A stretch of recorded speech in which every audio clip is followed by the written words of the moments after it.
શ્રી ગણેશાય નમઃ. શ્રી જાનકી વલ્લભો વિજયતે. શ્રી રામચરિતમાનસ પ્રથમ સોપાન બાલકાંડ. શ્લોક. અક્ષરો, અર્થ સમૂહો, રસો, છંદો અને મંગળોને કરનારા સરસ્વતીજી તેમજ ગણેશજીની હું વંદના કરું છું. શ્રદ્ધા અને વિશ્વાસના સ્વરૂપ શ્રી પાર્વતીજી અને શ્રી શંકરજીની હું વંદના કરું છું. જેમના વિના સિદ્ધજનો પોતાના અંતઃકરણમાં બિરાજેલા ઈશ્વરને જોઈ શકતા નથી. જ્ઞાનમય નિત્ય શંકરરૂપી ગુરુની હું વંદના કરું છું, જેમનો આશ્રિત હોવાથી જ વાંકો ચંદ્રમાં પણ સર્વત્ર પૂજાય છે. શ્રી સીતારામજીના ગુણ સમૂહરૂપી પવિત્ર વનમાં વિચરનારા વિશુદ્ધ વિજ્ઞાન સંપન્ન કવિશ્વર શ્રી વાલ્મીકીજી અને કપીશ્વર હનુમાનજીની હું વંદના કરું છું. ઉત્પત્તિ, સ્થિતિ અને સંહાર કરનારા, કલેશોને હરનારા તથા સંપૂર્ણ કલ્યાણોને કરનારા શ્રી રામચંદ્રજીના પ્રિયતમા શ્રી સીતાજીને હું નમસ્કાર કરું છું. જેમની માયાને સંપૂર્ણ વિશ્વ, બ્રહ્માદિ દેવતાઓ અને અસુરો વશીભૂત છે. જેમના પ્રભાવથી દોરડામાં સર્પના ભ્રમણ જેમ આ આખું દ્રશ્ય જગત સત્ય જ પ્રતીત થાય છે, અને જેમના ચરણો જ ભવસાગરને પાર કરવા ઈચ્છનારાઓ માટે એકમાત્ર નૌકા છે, તે બધા જ કારણોથી પર રામ નામે ઓળખાતા ભગવાન હરિની હું વંદના કરું છું. અનેક પુરાણો, વેદો અને શાસ્ત્ર સંબંધ તથા જે રામાયણના વર્ણિત છે અને અન્યત્રથી પણ ઉપલબ્ધ શ્રી રઘુનાથજીની કથાને તુલસીદાસ પોતાના અંતઃકરણના સુખ માટે અત્યંત મનોહર ભાષા રચનામાં વિસ્તૃત કરે છે. જેમનું સ્મરણ કરવાથી સિદ્ધિ પ્રાપ્ત થાય છે, જે ગણોના સ્વામી અને સુંદર હાથીના મુખવાળા છે, એ જ બુદ્ધિના ભંડાર અને શુભ ગુણોના ધામ શ્રી ગણેશજી મારા પર કૃપા કરો. જેમની કૃપાથી મૂંગા ઘણું જ સુંદર બોલનારાઓ થાય છે અને લંગડો લૂલો દુર્ગમ પર્વત પર ચડી જાય છે. તે કળિયુગના સર્વ પાપોને બાળી નાખનારા દયાળુ ભગવાન મારા પર મહેર કરો. જેમનો નીલકમળ સમાન શ્યામ વર્ણ છે, જેમના નેત્રો પૂર્ણરૂપે ખીલેલા લાલ કમળ જેવા છે અને જેઓ સદૈવ ક્ષીરસાગરમાં શયન કરે છે, તે ભગવાન નારાયણ મારા હૃદયમાં નિવાસ કરો. મોગરાના પુષ્પ અને ચંદ્રમા જેવું જેમનું શરીર છે, જે પાર્વતીજીના પ્રિયતમ અને દયાના ધામ છે, અને જેમની દિનજનો પ્રત્યે સ્નેહ છે, તે કામદેવનું મર્દન કરનારા શંકરજી મારા પર કૃપા કરો. હું ગુરુ મહારાજના ચરણ કમળોની વંદના કરું છું, જેઓ દયાના સાગર અને નર રૂપે શ્રી હરિ જ છે, અને જેમના વચન મહામોહરૂપી ઘોર અંધકારનો નાશ કરવા માટે સૂર્યકિરણોના સમૂહ છે. હું ગુરુ મહારાજના ચરણ કમળોની રજની વંદના કરું છું, જે સુરુચિ સુંદર સ્વાદ સુગંધ તથા અનુરાગી રૂપી રસથી પૂર્ણ છે. તે અમર મૂળ સજીવનીનું ઉત્તમ ચૂર્ણ છે. તે સંપૂર્ણ ભવરોગોના પરિવારને નાશ કરનારું છે. એ જ રજ સુકૃતિ રૂપી શિવજીના શરીર પર સુશોભિત નિર્મળ વિભૂતિ છે અને સુંદર કલ્યાણ તથા આનંદની જનની છે. ભક્તના મનરૂપી સુંદર દર્પણના મેલને દૂર કરનારી અને તિલક કરવાથી ગુણોના સમૂહને વશ કરનારી છે. શ્રી ગુરુ મહારાજના ચરણ નખોની જ્યોતિ મણિયોના પ્રકાશ જેવી છે, જેનું સ્મરણ કરતાં જ હૃદયમાં દિવ્ય દ્રષ્ટિ ઉત્પન્ન થઈ જાય છે. એ પ્રકાશ અજ્ઞાનરૂપી અંધકારને નાશ કરનારો છે. એ જેના હૃદયમાં આવી જાય છે, તેનું મોટું ભાગ્ય છે. એના હૃદયમાં આવતા જ હૃદયના નિર્મળ નેત્રો ખુલી જાય છે અને સંસારરૂપી રાત્રિના દોષ દુઃખ નાશ પામે છે. તેમજ શ્રી રામચરિત્ર રૂપી મણિ અને માણિક્ય ગુપ્ત અને પ્રગટ જ્યાં જે ખાણમાં છે, તે બધા દેખાવા લાગે છે. જેમ સિદ્ધાંજનને નેત્રોમાં આંજી સાધક સિદ્ધ અને સુજ્ઞજ પર્વતો, વનો અને પૃથ્વીના અંદર આશ્ચર્યપૂર્વક ઘણી ખાણો જુએ છે. શ્રી ગુરુ મહારાજના ચરણોની રજ કોમળ અને સુંદર નયનામૃત અંજન છે, જે નેત્રોના દોષોને નાશ કરનાર છે. તે અંજનથી વિવેકરૂપી નેત્રોને નિર્મળ કરીને હું સંસારરૂપી બંધનથી મુક્ત કરાવનાર શ્રી રામચરિતનું વર્ણન કરું છું. પહેલાં તો પૃથ્વીના દેવતા બ્રાહ્મણોના ચરણોની હું વંદના કરું છું, જે અજ્ઞાનથી ઉત્પન્ન સર્વ સંશયોને હરનારા છે. તે પછી સર્વ ગુણોની ખાણ સંત સમાજને પ્રેમપૂર્વક સુંદર વાણીથી પ્રણામ કરું છું. સંતોના ચરિત્ર કપાસના ચરિત્ર પણ જેવા શુભ છે, જેના ફળ નીરસ, વિશદ અને ગુણમય હોય છે. કપાસનું જીવડું નીરસ હોય છે. સંત ચરિત્રમાં પણ વિષયાસક્તિ નથી, તેથી તે પણ નીરસ છે. કપાસ ઉજ્જવળ હોય છે. સંતનું હૃદય પણ અજ્ઞાન અને પાપરૂપી અંધકારથી રહિત હોય છે, માટે તે વિશદ છે. અને કપાસમાં ગુણો હોય છે. આ પ્રમાણે સંતનું ચરિત્ર પણ સદ્ગુણોના ભંડાર હોય છે, માટે તે ગુણમય છે. જેમ કપાસનો દોરો સોય કરેલા કાણાને પોતાનું તન અર્પીને ઢાંકી દે છે, અથવા કપાસ જેમ લોઢાવાના, કંતાવાના અને વણાવાના કષ્ટો સહીને પણ વસ્ત્રરૂપી પરિણમી અન્યોના ગોપનીય સ્થાનોને ઢાંકે છે, તે જ પ્રમાણે સંત સ્વયં દુઃખ વેઠીને બીજાઓના દોષને ઢાંકે છે, જેના કારણે તેમણે જગતમાં વંદનીય યશ પ્રાપ્ત થાય છે. સંતોનો સમાજ આનંદ અને કલ્યાણમય છે. જે જગતમાં હરતું ફરતું તીર્થરાજ પ્રયાગ છે, જ્યાં રામ ભક્તિરૂપી ગંગાજીની ધારા છે અને બ્રહ્મ વિચારનો પ્રચાર સરસ્વતીજી છે. વિધિ અને નિષેધ, આ કરો અને આ ન કરો રૂપી કર્મોની કથા કળિયુગના પાપોને હરનાર સૂર્યપુત્રી યમુનાજી છે, અને ભગવાન વિષ્ણુ અને શંકરજીની કથાઓ ત્રિવેણી રૂપે સુશોભિત છે, જે સાંભળતા જ સર્વ આનંદ અને કલ્યાણ આપનારી છે. પોતાના ધર્મમાં જે અડગ વિશ્વાસ છે તે અક્ષય વટ છે, અને શુભ કર્મ જ તે તીર્થરાજનો સમાજ છે. તે બધા દેશોમાં સર્વકાળે બધાને સરળતાથી પ્રાપ્ત થઈ શકે છે, અને આદરપૂર્વક સેવન કરવાથી કલેશોનો નાશ કરનાર છે. તે તીર્થરાજ અલૌકિક અને અકથનીય છે, તથા તત્કાળ ફળ આપનારું છે. તેનો પ્રભાવ પ્રત્યક્ષ છે. જે મનુષ્ય આ સંત સમાજરૂપી તીર્થરાજનો મહિમા પ્રસન્ન મનથી સાંભળે અને સમજે છે, વળી અત્યંત પ્રેમપૂર્વક તેમાં ડૂબકીઓ મારે છે, તે આ શરીરે જ ધર્મ, અર્થ, કામ, મોક્ષ ચારે ફળ પામી જાય છે. આ તીર્થરાજમાં સ્નાનનું ફળ તત્કાળ એવું જોવામાં આવે છે કે કાગડા કોયલ બની જાય છે અને બગલા હંસ. આ સાંભળીને કોઈ આશ્ચર્ય ન પામે, કેમ કે સત્સંગનો મહિમા છૂપો નથી. વાલ્મીકીજી, નારદજી અને અગસ્ત્યજીએ પોતપોતાના મુખથી પોતાની કરણી કહી છે. જળમાં રહેનારા, જમીન પર ચાલનારા અને આકાશમાં વિચરનારા અનેક પ્રકારના જેટલા જળચેતન જીવો આ જગતમાં છે, તેમનામાંથી જેણે જે સમયે જે કોઈ પણ સ્થળે જે કોઈ યત્નથી બુદ્ધિ, કીર્તિ, સદગતિ, વિભૂતિ અને ભલાઈ મેળવી છે, તે સર્વ સત્સંગનો જ પ્રભાવ માનવો જોઈએ. વેદોમાં અને લોકોમાં તેની પ્રાપ્તિનો અન્ય કોઈ ઉપાય નથી.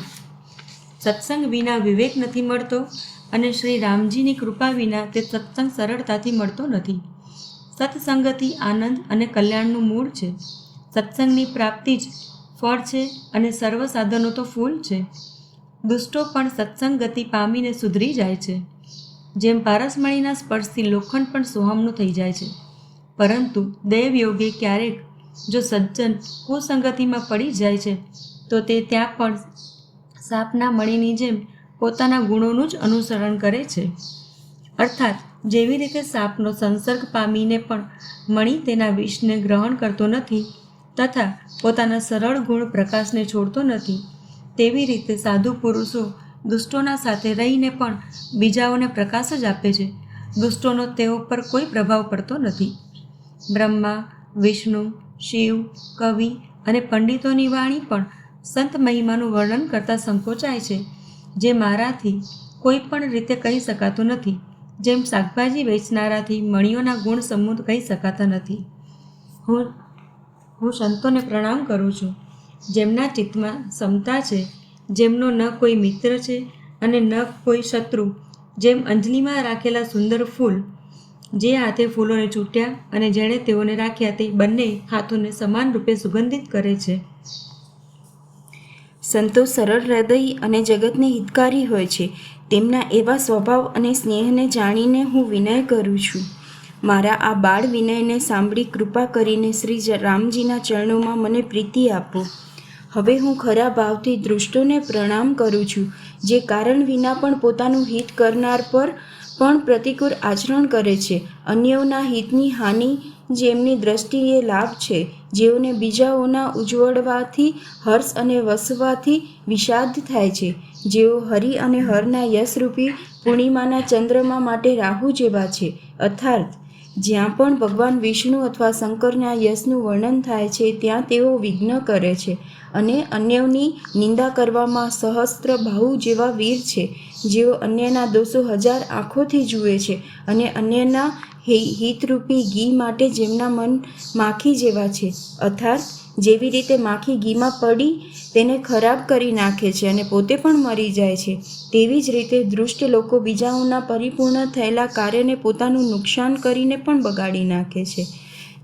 જે તેજમાં અગ્નિ અને ક્રોધમાં યમરાજ જેવા છે, પાપ અને અવગુણરૂપી ધનમાં કુબેર જેવા ધની છે, જેમની વૃદ્ધિ બધાના હિતનો નાશ કરવા માટે કેતુ જેવી છે અને જેઓ કુંભકર્ણની જેમ ઊંઘતા રહે તેમાં જ ભલાઈ છે. જેમ કરા ખેતીનો નાશ કરી પોતે પણ ઓગળી જાય છે, તેવી જ રીતે તેઓ બીજાનું કામ બગાડવા કાજે પોતાનું શરીર પણ ત્યજી દે છે. હું દુષ્ટોને 1000 મુખવાળા શેષજી સમાન માનીને પ્રણામ કરું છું, જેઓ પારકા દોષોનું 1000 મુખોથી ઘણા રોષ સાથે વર્ણન કરે છે. પુનઃ તેઓને રાજા પૃથ, જેમણે ભગવાનનો યશ સાંભળવા માટે 10,000 કાન માંગ્યા હતા, સમાન જાણીને પ્રણામ કરું છું, જેઓ 10,000 કાનોથી બીજાઓના પાપ સાંભળે છે.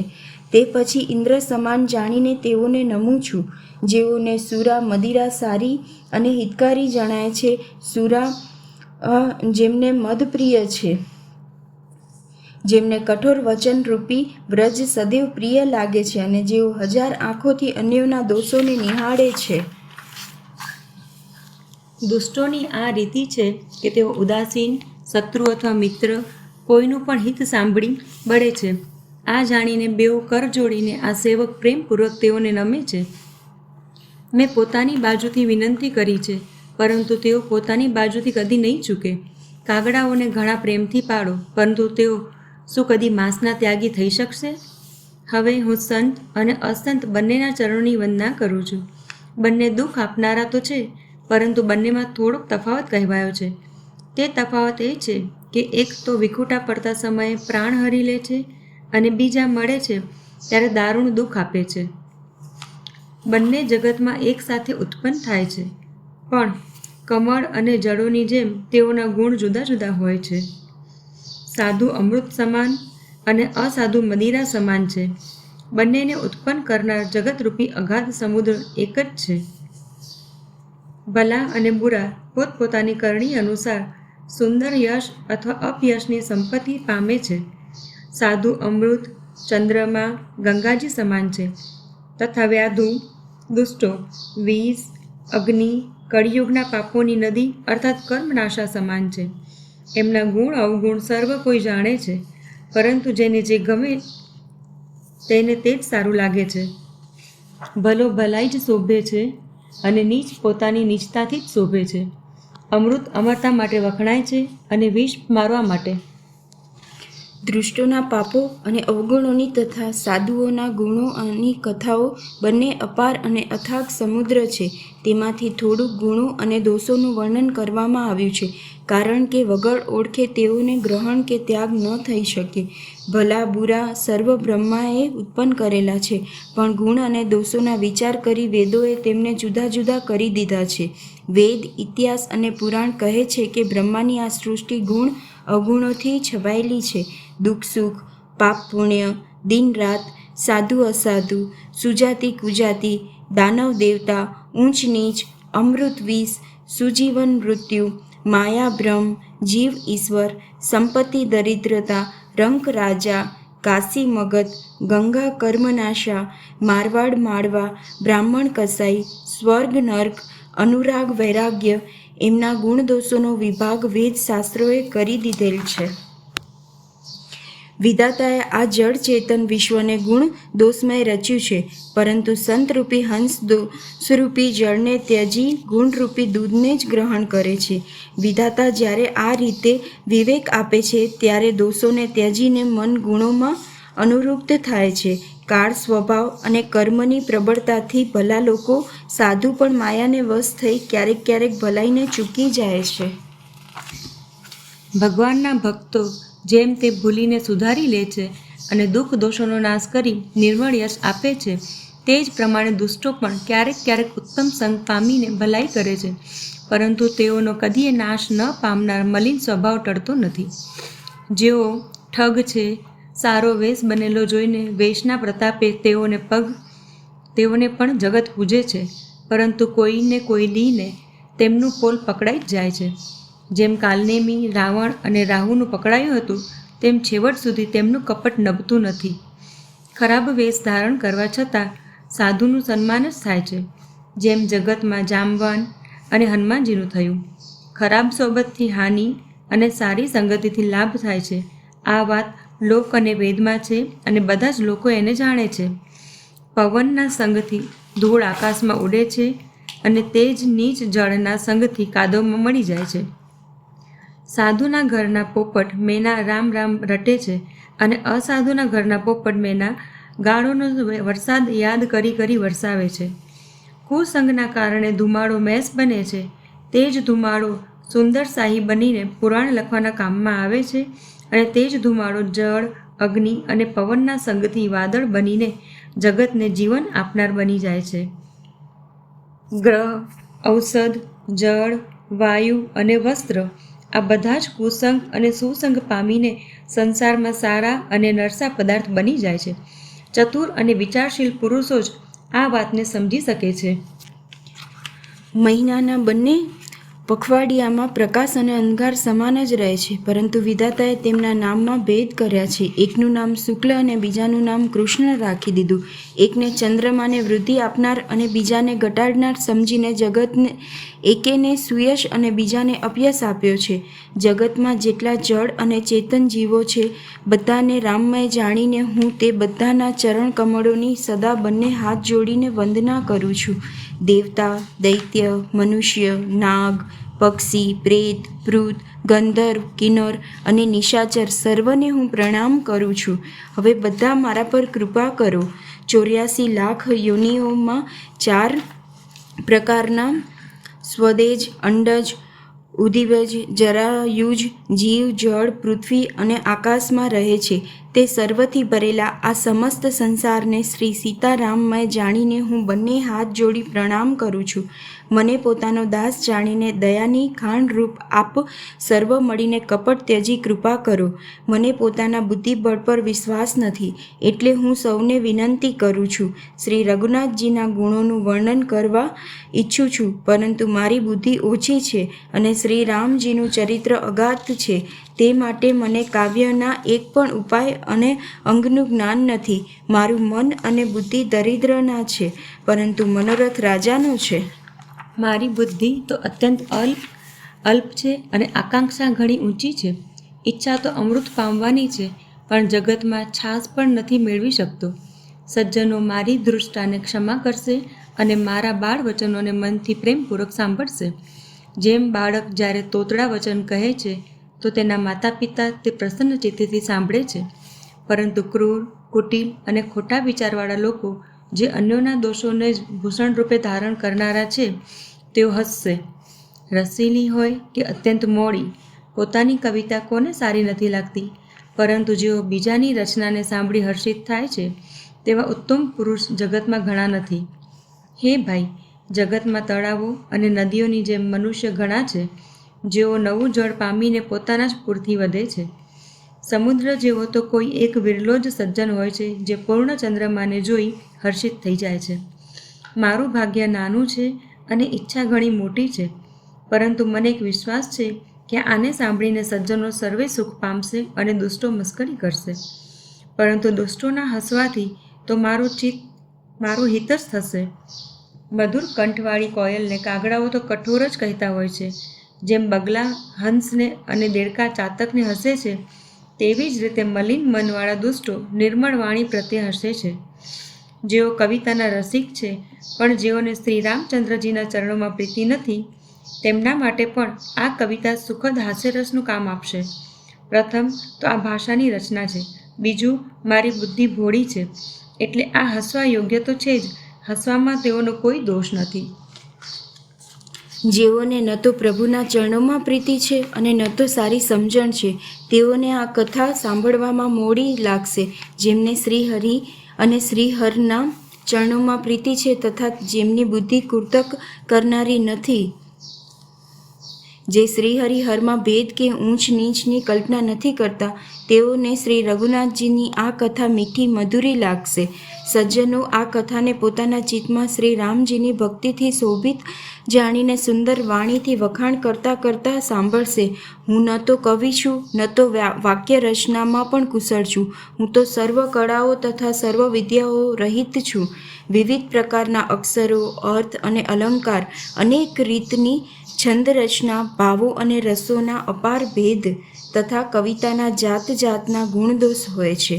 તેમાંથી કાવ્ય સંબંધી એક પણ વાતનું જ્ઞાન મારામાં નથી. આ હું કોરા કાગળ પર લખી સાચે સાચું કહું છું. મારી રચના બધા ગુણોથી રહિત છે, છતાં તેમાં એક જગ પ્રસિદ્ધ ગુણ છે. તેનો વિચાર કરીને સારી બુદ્ધિવાળા પુરુષો જેઓને નિર્મળ જ્ઞાન છે આને સાંભળશે. રઘુનાથજીનું ઉદાર નામ આમાં છે, જે અત્યંત પવિત્ર છે, વેદ પુરાણોનો સાર છે, મંગળનું ધામ છે અને અમંગળને હરનાર છે, જેને પાર્વતીજી સહિત ભગવાન શિવજી હંમેશ જપ્યા કરે છે.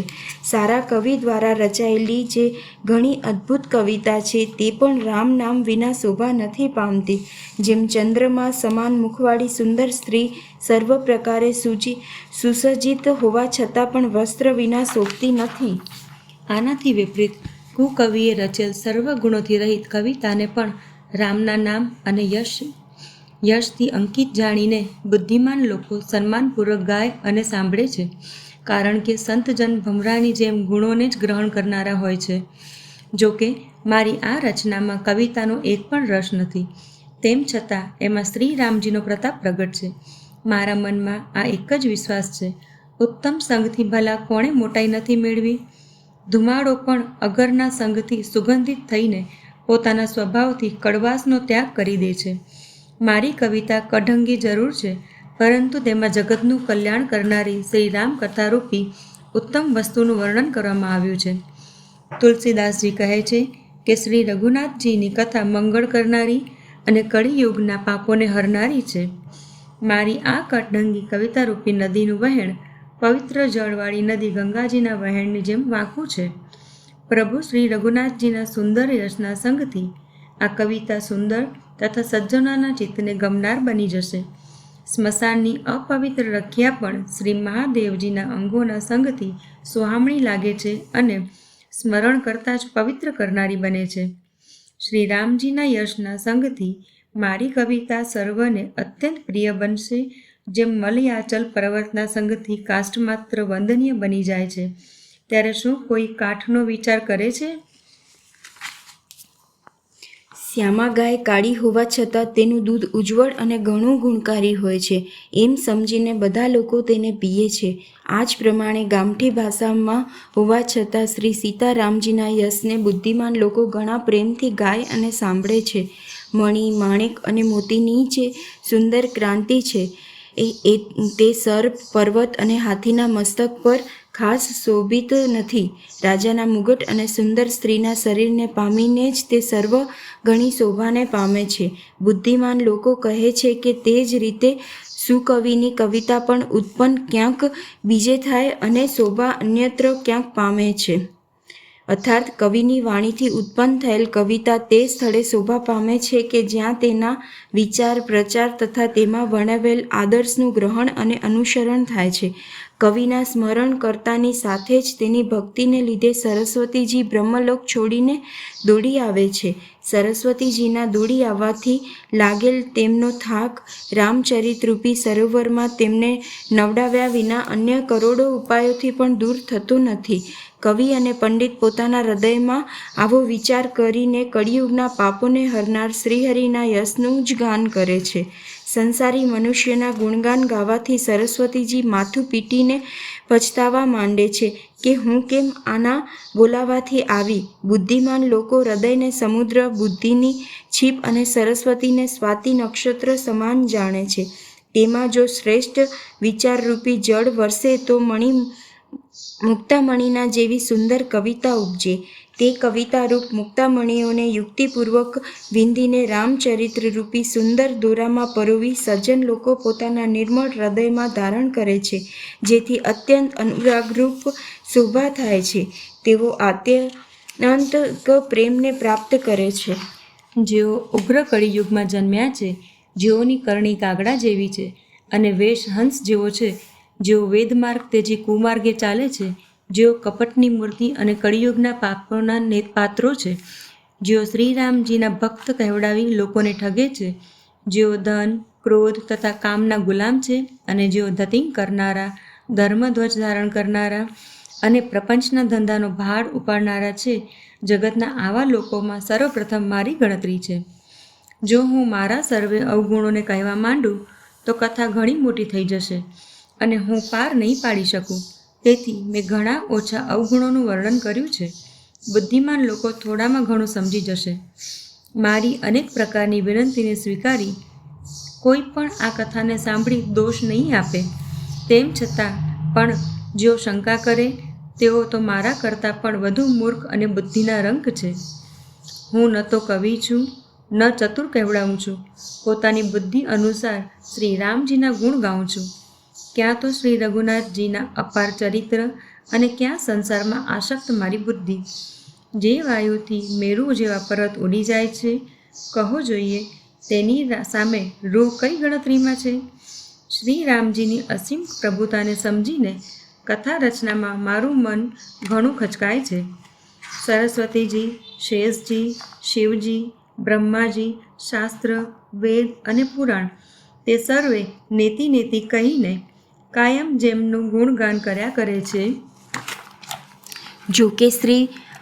જોકે પ્રભુ શ્રી રામચંદ્રજીની પ્રભુતાને બધા એવી જ જાણે છે, તો પણ કયા વિના કોઈ ન રહ્યું. આનું કારણ વેદ એવું જણાવ્યું છે કે ભજનનો પ્રભાવ ઘણી રીતે કહેવાયો છે. અર્થાત ભગવાનના મહિમાનું પૂર્ણ વર્ણન તો કોઈ કરી ન શકે, પરંતુ જેનાથી જેટલા બની શકે એટલા ગુણગાન ભગવાનના કરવા જોઈએ. કેમ કે ભગવાનના ગુણગાન રૂપી ભજનનો પ્રભાવ ઘણો જ અદ્ભુત છે. તેનું શાસ્ત્રમાં અનેક પ્રકારનું વર્ણન છે. થોડુંક જ ભગવાનનું ભજન મનુષ્યને સરળતાથી ભવસાગર પાર કરાવી દે છે. જે પરમેશ્વર એક છે, જેઓને કોઈ કામના નથી, જેમનું કોઈ રૂપ અને નામ નથી, જેવો અજન્મા સચ્ચિદાનંદ અને પરમધામ છે, તથા જેઓ સર્વમાં વ્યાપક અને વિશ્વરૂપ છે, તે ભગવાનને દિવ્ય શરીર ધારણ કરીને અનેક પ્રકારની લીલા કરી છે. તે લીલા કેવળ ભક્તોના હિત માટે જ છે. કેમ કે ભગવાન પરમ કૃપાળુ છે અને શરણાગતના મોટા પ્રેમી છે, જેમની ભક્તો પર ઘણી મમતા અને કૃપા છે. જેઓ એકવાર જેના ઉપર કૃપા કરી દીધી તેના પર પછી ક્યારેય ક્રોધ નથી કર્યો. તે પ્રભુ શ્રી રઘુનાથજી ગયેલી વસ્તુને ફરી મેળવી આપનાર, ગરીબ નવાજ, સરળ સ્વભાવ, સર્વશક્તિમાન અને સર્વના સ્વામી છે. આમ સમજીને બુદ્ધિમાન લોકો શ્રીહરિના યશનું વર્ણન કરી પોતાની વાણીને પવિત્ર અને ઉત્તમ ફળ આપનારી બનાવે છે. એ જ બળ વડે મહિમાનું યથાર્થ વર્ણન નહીં, પણ મહાન ફળ આપનાર ભજન સમજીને ભગવત કૃપાના બળ વડે જ હું શ્રી રામચંદ્રજીના ચરણોમાં માથું નમાવી શ્રી રઘુનાથજીના ગુણોનું કથા કહીશ. આ જ વિચારથી વાલ્મીકી, વ્યાસ આદિ મુનિઓને અગાઉ શ્રી હરિની કીર્તિ ગાઈ છે. ભાઈ, તે જ રસ્તા પર ચાલવું મારા માટે સુગમ થશે. અત્યંત મોટી નદીઓ જે છે તેમના પર રાજા પુલ બંધાવી દે છે, તો ઘણી નાની કીડીઓ પણ તેના પર ચડી વગર પરિશ્રમે પાર કરી જાય છે. આ જ રીતે મુનિઓના વર્ણનના આધારે હું પણ શ્રી રામચરિત્રનું વર્ણન સરળતાથી કરી શકીશ.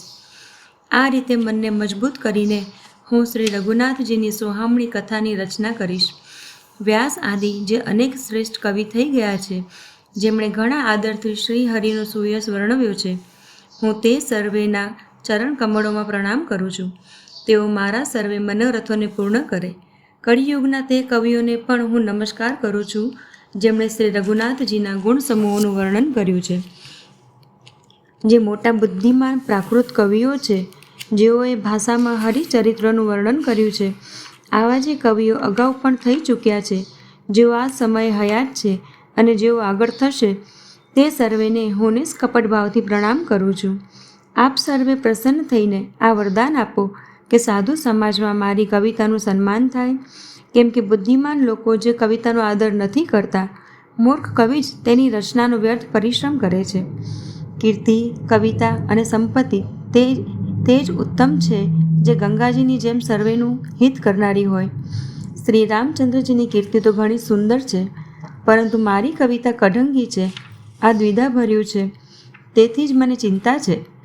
પરંતુ હે કવિઓ, આપની કૃપાથી આ વાત પણ મારા માટે સુલભ થઈ શકે છે. રેશમની સિલાઈ કંતાન પર પણ સુહામણી લાગે છે. ચતુર પુરુષ તે જ કવિતાનો આદર કરે છે જે સરળ હોય અને જેમાં નિર્મળ ચરિત્રનું વર્ણન હોય, તથા જેને સાંભળીને શત્રુ પણ સ્વાભાવિક વેરને ભૂલી વખાણવા માંડે. આવી કવિતા નિર્મળ બુદ્ધિ વગર રચાતી નથી અને મારી બુદ્ધિનું બળ ઘણું જ ઓછું છે. એટલે વારંવાર પ્રાર્થના કરું છું કે હે કવિઓ, આપ કૃપા કરો જેથી હું હરિયશનું વર્ણન કરી શકું. હે કવિઓ અને વિદ્વાનો, આપ રામચરિતરૂપી માનસ સરોવરના સુંદર હંસ છો. મુજ બાળકની વિનંતી સાંભળીને અને ઉત્તમ રુચિ નિહાળીને મારા પર કૃપા કરો. હું તે વાલ્મીકી મુનિના ચરણ કમળોની વંદના કરું છું, જેમણે રામાયણની રચના કરી છે, જે ખર સહિત રાક્ષસ સહિત હોવા છતાં પણ ખર કઠોરથી વિપરીત ઘણા કોમળ અને સુંદર છે, તથા જે દૂષણ સહિત હોવા છતાં પણ દૂષણ અર્થાત દોષથી રહિત છે.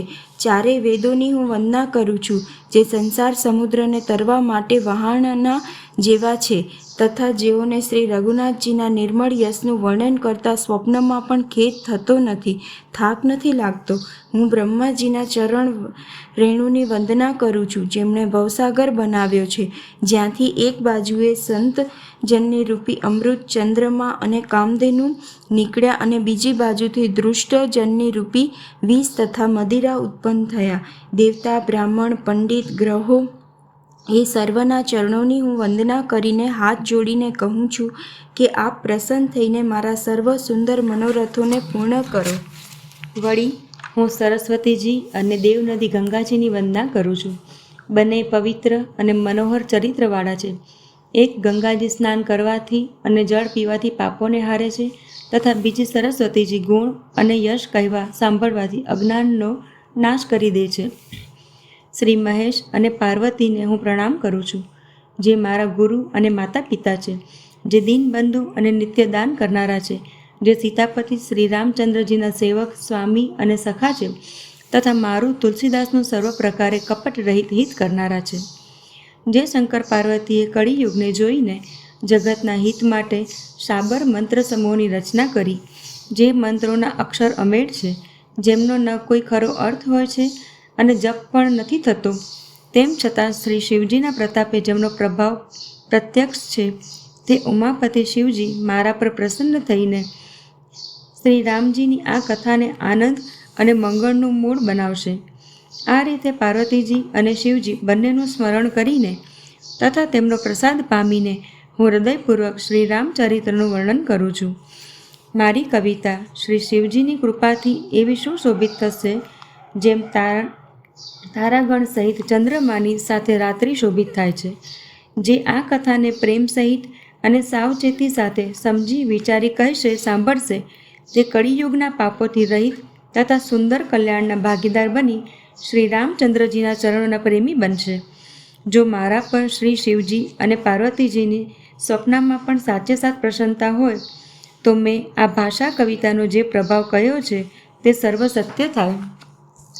હું અતિ પવિત્ર શ્રી અયોધ્યાપુરી અને કળિયુગના પાપોનો નાશ કરનારી શ્રી સરયુ નદીની વંદના કરું છું.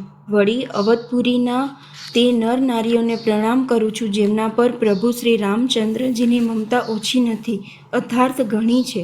તેઓએ પોતાની નગરીમાં રહેનાર સીતાજીના નિંદા કરનારી ધોબી અને તેના સમર્થક પૂર નર નારીઓના પાપ સમૂહોનો નાશ કરી તેમને શોકરહિત બનાવી પોતાના લોકધામમાં વસાવી દીધા. હું કૌશલ્યારૂપી પૂર્વ દિશાને વંદન કરું છું, જેની કીર્તિ સમસ્ત સંસારમાં પ્રસરી રહી છે, જ્યાંથી વિશ્વને સુખ આપનાર અને દૃષ્ટરૂપી કમળો માટે હિમ સમાન શ્રી રામચંદ્રરૂપી ચંદ્રમાં પ્રગટ્યા બધી રાણીઓ સહિત રાજા દશરથજીને પૂર્ણ અને ઉત્તમ કલ્યાણની મૂર્તિ માનીને હું મન, વચન અને કર્મથી પ્રણામ કરું છું. પોતાના પુત્રનો સેવક માનીને તેઓ મારા પર કૃપા કરે, જેમની ઉત્પત્તિ કરીને બ્રહ્માજીએ પણ મોટાઈ મેળવી તથા જેઓ શ્રી રામજીના માતા અને પિતા હોવાને કારણે મહિમાની સીમા છે. હું અવધના રાજા શ્રી દશરથજીની વંદના કરું છું, જેમનો શ્રી રામજીના ચરણોમાં સાચો પ્રેમ હતો, જેમણે દીનદયાળુ પ્રભુના વિયોગ થતાની સાથે જ પોતાના પ્રિય શરીરને સાધારણ તણખલાની જેમ ત્યાગી દીધું. હું પરિવાર સહિત રાજા જનકજીને પ્રણામ કરું છું, જેમને શ્રી રામજીના ચરણોમાં ગૂઢ પ્રેમ હતો, જેને તેઓએ યોગ અને ભોગમાં છુપાવી રાખ્યો હતો, પરંતુ શ્રી રામચંદ્રજીને જોતા જ તે પ્રગટ થઈ ગયો. ભાઈઓમાં સર્વપ્રથમ હું શ્રી ભરતજીના ચરણોમાં પ્રણામ કરું છું, જેમના નિયમ અને વ્રત વર્ણવી શકાતા નથી તથા જેમનું મન શ્રી રામજીના ચરણ કમળોમાં ભમરાની જેમ લોભાયેલ છે, ક્યારેક તેમનો સંગ નથી ત્યજતું. હું શ્રી લક્ષ્મણજીના ચરણ કમળોને પ્રણામ કરું છું, જે શીતળ, સુંદર અને ભક્તોને સુખ આપનાર છે. શ્રી રઘુનાથજીની કીર્તિરૂપ નિર્મળ પતાકામાં જેમનો યશ દંડ સમાન બન્યો છે, જેઓ 1000 મસ્તકવાળા અને જગતનું કારણ શેષજી છે, જેમણે પૃથ્વીનો ભય દૂર કરવા માટે અવતાર લીધો છે. ગુણોની ખાણ કૃપાસાગર એ સુમિત્રાનંદન શ્રી લક્ષ્મણજી મારા પર સદા પ્રસન્ન રહો. હું શ્રી શત્રુઘ્નજીના ચરણ કમળોને પ્રણામ કરું છું, જે મોટા વીર, સુશીલ અને શ્રી ભરતજીને અનુસરનારા છે. હું મહાવીર શ્રી હનુમાનજીને વિનવું છું, જેમના યશનું શ્રી રામચંદ્રજીએ સ્વયં વર્ણન કર્યું છે.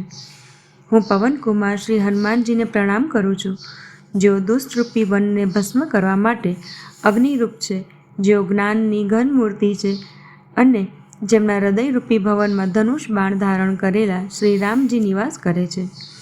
વાનરોના રાજા સુગ્રીવજી, રીંછોના રાજા વયોવૃદ્ધ જાંબવાનજી, રાક્ષસોના રાજા વિભીષણજી અને અંગદજી આદિ જેટલો વાનરોનો સમાજ છે, તે સર્વેના ઉત્તમ ચરણોની હું વંદના કરું છું, જેઓએ અધમ, પશુ અને રાક્ષસ વગેરે શરીરથી પણ શ્રી રામચંદ્રજીને પામી લીધા.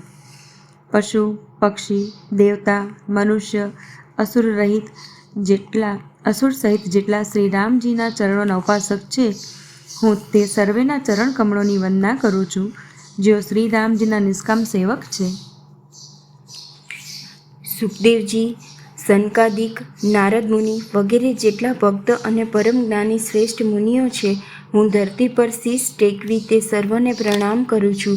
હે મુનીશ્વરો, આપ સર્વ મને આપનો દાસ જાણી અને કૃપા કરો. રાજા જનકના પુત્રી, જગતના માતા અને કરુણા નિદાન શ્રી રામચંદ્રજીના પ્રિયતમા શ્રી જાનકીજીના બંને ચરણો કમળને હું મનાવું છું, જેમની કૃપાથી નિર્મળ બુદ્ધિ મેળવું. વળી હું મન, વચન અને કર્મથી કમળનયન ધનુષ બાણધારી ભક્તોની વિપત્તિનો નાશ કરનાર અને તેમને સુખ આપનાર ભગવાન શ્રી રઘુનાથજીના સર્વ સમર્થ ચરણ કમળોની વંદના કરું છું, જે વાણી અને તેના અર્થ તથા જળ અને જળની લહેરની જેમ કહેવામાં જુદા જુદા છે, પરંતુ વાસ્તવમાં અભિન્ન છે. તે સીતારામજીના ચરણોની હું વંદના કરું છું, જેમને દીન દુઃખી ઘણા જ પ્રિય છે. હું શ્રી રઘુનાથજી નામ રામની વંદના કરું છું, જે અગ્નિ, ભાનુ અને હિમદાયકના કારણ છે, અર્થાત ર, આ અને મ રૂપે બીજ છે. તે રામ નામ બ્રહ્મા, વિષ્ણુ અને શિવ રૂપ છે. તે વેદોનો પ્રાણ છે, નિર્ગુણ, ઉપમારહિત અને ગુણોનો ભંડાર છે, જે મહામંત્ર છે, જેને મહેશ્વર શ્રી શિવજી જપે છે અને જેમનો ઉપદેશ કાશીમાં મુક્તિનું કારણ છે તથા જેમની મહિમાને ગણેશજી જાણે છે, જે આ રામ નામથી પ્રભાવિત જ સર્વપ્રથમ પૂજાય છે. આદિ કવિ શ્રી વાલ્મીકીજી રામ નામના પ્રતાપને જાણે છે, જેઓ ઊંધું નામ મરા જપીને પવિત્ર થઈ ગયા.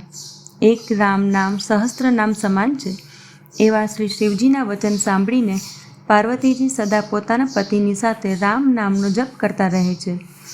નામ પ્રત્યે પાર્વતીજીના હૃદયની આવી પ્રીતિ જોઈને શ્રી શિવજીએ પ્રસન્ન થઈ ગયા અને તેઓએ સ્ત્રીઓમાં ભૂષણરૂપ પાર્વતીજીને પોતાનું ભૂષણ બનાવી લીધા, અર્થાત તેમને પોતાના અંગમાં ધારણ કરીને અર્ધાંગના બનાવી દીધા. નામના પ્રભાવને શ્રી શિવજી સારી રીતે જાણે છે, જેના કારણે કાલકૂટ ઝેરે તેમને અમૃતનું ફળ અર્પ્યું છે. શ્રી રઘુનાથજીની ભક્તિ વર્ષા ઋતુ છે. તુલસીદાસજી તથા ઉત્તમ સેવકજનો ઉત્તમ કોટીના સાલી તુલ્ય છે અને રામ નામના 2 સુંદર અક્ષર શ્રાવણ ભાદરવાના મહિનામાં છે. અર્થાત શાલીન ધામ માટે વર્ષા ઋતુ અને શ્રાવણ ભાદરવો માસ આહલાદક અને સમૃદ્ધિજનક છે.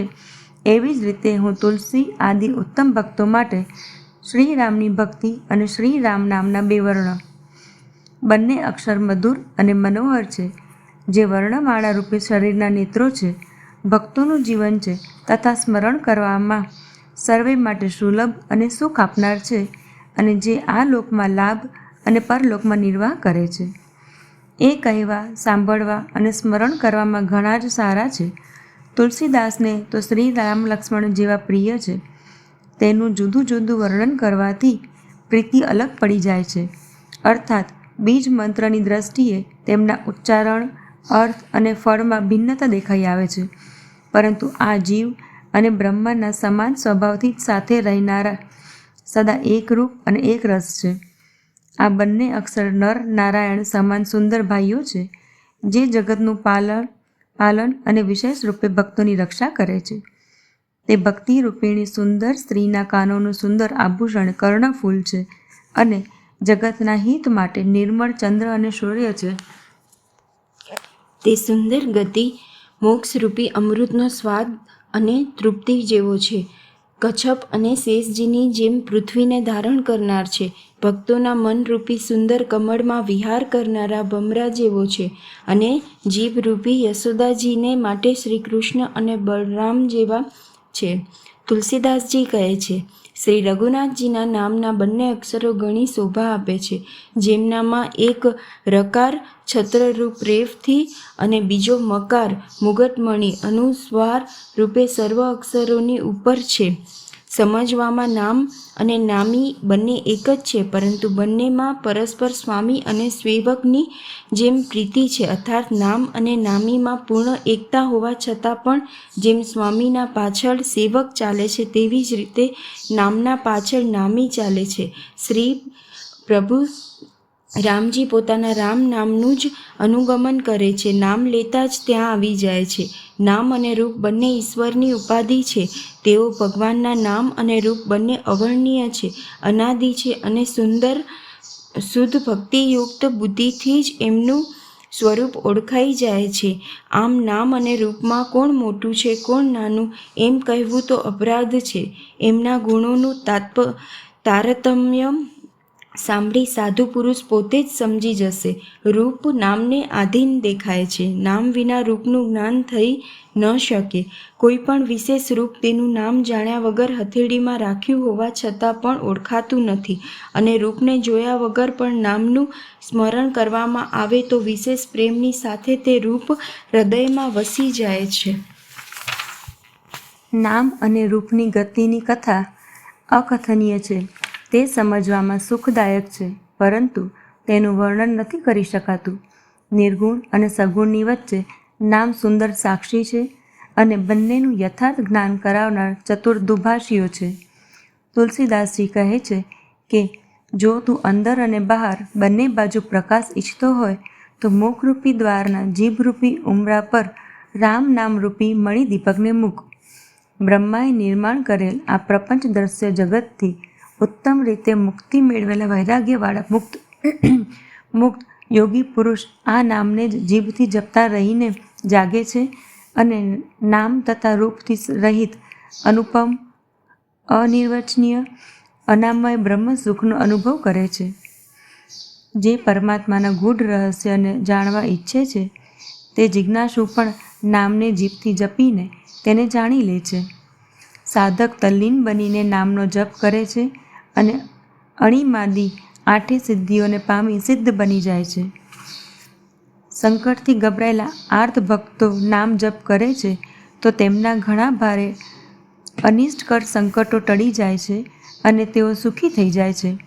જગતમાં 4 પ્રકારના એક અર્થાર્થી, જે ધનાદિની ઈચ્છાથી ભજનારા, 2 આર્ત, સંકટથી નિવૃત્તિ માટે ભજનારા, 3 જિજ્ઞાસુ, ભગવાનને ઓળખવાની ઈચ્છાથી ભજનારા, 4 જ્ઞાની, ભગવાનને તત્વથી ઓળખી સ્વાભાવિક જ પ્રેમથી ભજનારા રામ ભક્તો છે.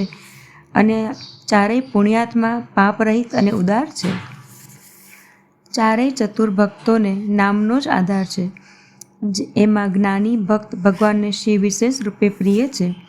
આમ તો 4 યુગોમાં અને 4 વેદોમાં નામનો પ્રભાવ છે, પરંતુ કળિયુગમાં વિશેષ રૂપે છે. તેમાં તો નામ વિના અન્ય કોઈ ઉપાય જ નથી. જેઓ સર્વ પ્રકારની કામનાઓથી રહિત અને શ્રી રામ ભક્તિના રસમાં લીન છે, તેઓને પણ નામના સુંદર પ્રેમરૂપી અમૃતના સરોવરમાં પોતાના મનને માછલું બનાવી રાખ્યું છે. અર્થાત તેઓ નામરૂપી અમૃતનું સતત આસ્વાદન કર્યા કરે છે. ક્ષણ માત્ર પણ તેનાથી વિખૂટા પડવા માંગતા નથી. નિર્ગુણ અને સગુણ બ્રહ્મના 2 સ્વરૂપો છે. એ બંને જ અકથનીય, અથાહ, અનાદિ અને અનુપમ છે. મારા મત અનુસાર નામ આ બંનેથી મોટું છે, જેણે પોતાના બળે બંનેને પોતાના વશમાં કરી રાખ્યા છે. સજ્જન લોકો આ વાતને મુજદાસની દૃષ્ટા કે કેવળ કાવ્યોક્તિ ન સમજી હું મારા મનમાં વિશ્વાસ, પ્રેમ અને રુચિની વાત કહું છું. બંને પ્રકારના બ્રહ્મનું જ્ઞાન અગ્નિ સમાન છે. નિર્ગુણ તે અપ્રકટ અગ્નિની પેઠે છે, જે કાષ્ઠની અંદર છે પરંતુ દેખાતો નથી, અને સગુણ તે પ્રગટ અગ્નિની પેઠે છે, જે પ્રત્યક્ષ દેખાય છે. બંને એક જ છે, કેવળ પ્રગટ અપ્રગટના ભેદથી જુદા દેખાય છે. તે જ પ્રમાણે નિર્ગુણ અને સગુણ વસ્તુતઃ એક જ છે. આમ હોવા છતાં બંનેને જાણવા ઘણા કઠણ છે, પરંતુ નામથી બંને સુગમ થઈ જાય છે. એટલે જ મેં નામને બ્રહ્મથી અને સગુણ રામથી મોટું કહ્યું છે. બ્રહ્મ વ્યાપક છે, એક છે, અવિનાશી છે, સત્તા, ચૈતન્ય અને આનંદનો નક્કર ખજાનો છે. એવા વિકાર રહિત પ્રભુના હૃદયમાં રહેવા છતાં જગતના સર્વ જીવ દીન અને દુઃખી છે. નામનું નિરૂપણ કરીને, નામના યથાર્થ સ્વરૂપ, મહિમા, રહસ્ય અને પ્રભાવને જાણીને નામનું જતન કરવાથી, શ્રદ્ધાપૂર્વક નામ જપરૂપી સાધન કરવાથી તે જ બ્રહ્મ એવી રીતે પ્રગટ થઈ જાય છે, જેમ રત્ન ઓળખાવવાથી એનું મૂલ્ય. આ રીતે નિર્ગુણ કરતાં નામનો પ્રભાવ અત્યંત મોટો છે. હવે મારા વિચાર અનુસાર કહું છું કે નામ સગુણ રામ કરતાં પણ મોટું છે. શ્રી રામચંદ્રજીએ ભક્તોના હિત માટે મનુષ્ય શરીર ધારણ કરી સ્વયં કષ્ટ વેઠીને સાધુઓને સુખી કર્યા, પરંતુ ભક્તજનો પ્રેમ સહિત નામનો જપ કરી સરળતાથી આનંદ અને કલ્યાણનું ધામ બની જાય છે. શ્રી રામજીએ એક તપસ્વીની સ્ત્રી અહલ્યાને જ તારી, પરંતુ નામે તો કરોડો દુષ્ટોની બગડેલી બુદ્ધિને સુધારી છે. શ્રી રામજીએ ઋષિ વિશ્વામિત્રના હિત માટે એક સુકેતુ યક્ષની કન્યા તાડકાને સેના અને પુત્ર સુબાહુ સહિત સમાપ્ત કરી, પરંતુ નામ પોતાના ભક્તોના દોષ, દુઃખ અને દુરાશાઓનો એવી રીતે નાશ કરી નાખે છે, જેવી રીતે સૂર્ય રાત્રિનો. શ્રી રામે તો પોતે શિવજીનું ધનુષ તોડ્યું, પણ નામનો તો પ્રતાપ જ સંસારના સર્વે ભયોનો નાશ કરનારો છે. પ્રભુ શ્રી રામજીએ ભયાનક દંડક વનને સોહામણું બનાવ્યું, પરંતુ નામે અસંખ્ય મનુષ્યોના મનને પવિત્ર કરી દીધા. શ્રી રઘુનાથજીએ રાક્ષસોના સમૂહોને માર્યા, પરંતુ નામ તો કળિયુગના બધા જ પાપોના મૂળિયા ઉખાડનારું છે. શ્રી રઘુનાથજીએ તો શબરી, જટાયુ આદિ શ્રેષ્ઠ સેવકોને જ મુક્તિ આપી, પરંતુ નામે અગણિત દુષ્ટોનો ઉદ્ધાર કર્યો. નામના ગુણોથી કથા વેદોમાં પ્રસિદ્ધ છે. શ્રી રામજીએ સુગ્રીવ અને વિભીષણ બેને જ પોતાની શરણમાં રાખ્યા. આ હર કોઈ જાણે છે, પરંતુ નામે તો અનેક ગરીબો પર કૃપા કરી છે. નામનું આ સુંદર બિરુદ લોકો અને વેદોમાં વિશેષ રૂપે પ્રકાશિત છે. શ્રી રામજીએ તો રીંછ અને વાનરોની સેના એકઠી કરી અને સમુદ્ર પર પુલ બાંધવા માટે પરિશ્રમ ઓછો નથી કર્યો, એટલે કે ઘણો પરિશ્રમ કર્યો, પરંતુ નામ લેતા જ સંસાર સમુદ્ર સુકાઈ જાય છે. સજ્જનજનો, મનમાં જરા વિચારો, બંનેમાં કોણ મોટું છે? શ્રી રામચંદ્રજીએ કુટુંબ સહિત રાવણને યુદ્ધમાં માર્યો અને સીતા સહિત પોતાના નગર અયોધ્યામાં પ્રવેશ કર્યો. રામ રાજા બન્યા, અવધ એમની રાજધાની બની. દેવતા અને મુનિઓ ઉત્તમ વાણીથી તેમના ગુણ ગાય છે, પરંતુ સેવક ભક્ત પ્રેમપૂર્વક નામના સ્મરણ માત્રથી વિના પરિશ્રમે મોહને પ્રબળ સેનાને જીતી પ્રેમમાં મગ્ન થઈ પોતાના જે સુખમાં વિચરે છે. નામની કૃપાથી તેમને સ્વપ્નમાં પણ કોઈ ચિંતા સતાવતી નથી. આ રીતે નામ બ્રહ્મ અને રામ બંને મોટું જ છે એ વરદાન આપનારાઓને પણ વર આપનાર છે.